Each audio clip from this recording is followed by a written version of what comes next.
Hello everybody, আসসালামু আলাইকুম। আজকের এই ভিডিওতে আমি তোমাদেরকে প্রাণীকোষ সংকট করে দেখাবো।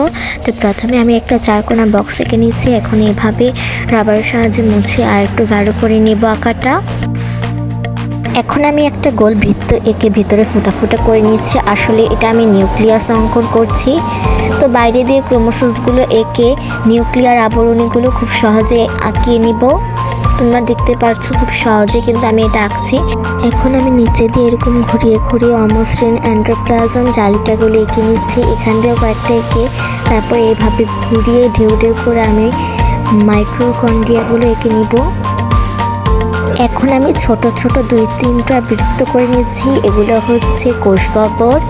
আর এখানে আরেকটা মাইক্রোকন্ড্রিয়া এঁকে এভাবে একটা গোল করে 2টা চোখের মতো এঁকে নিচ্ছি। এটা আসলে হচ্ছে সেন্ট্রোসোম।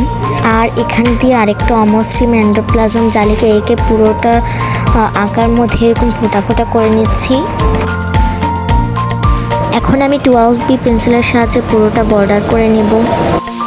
আঁকতে আঁকতে বলে রাখি, যারা এখন আমার চ্যানেলটি সাবস্ক্রাইব করেনি তারা এখনই সাবস্ক্রাইব করে পাশের বেল বাটনটি বাজিয়ে দাও, যাতে আমি কোনো নতুন নতুন ভিডিও আপলোড করলে তোমাদের কাছে খুব দ্রুত এবং সহজেই পৌঁছে যায়।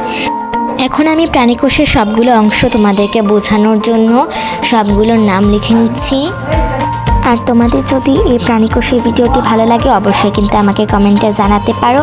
এবং তোমরা কি উদ্ভিদ কোষের ভিডিওটি চাও কি না আঁকার, তাহলে অবশ্যই কিন্তু কমেন্ট করবে। আজকের মতো বাই।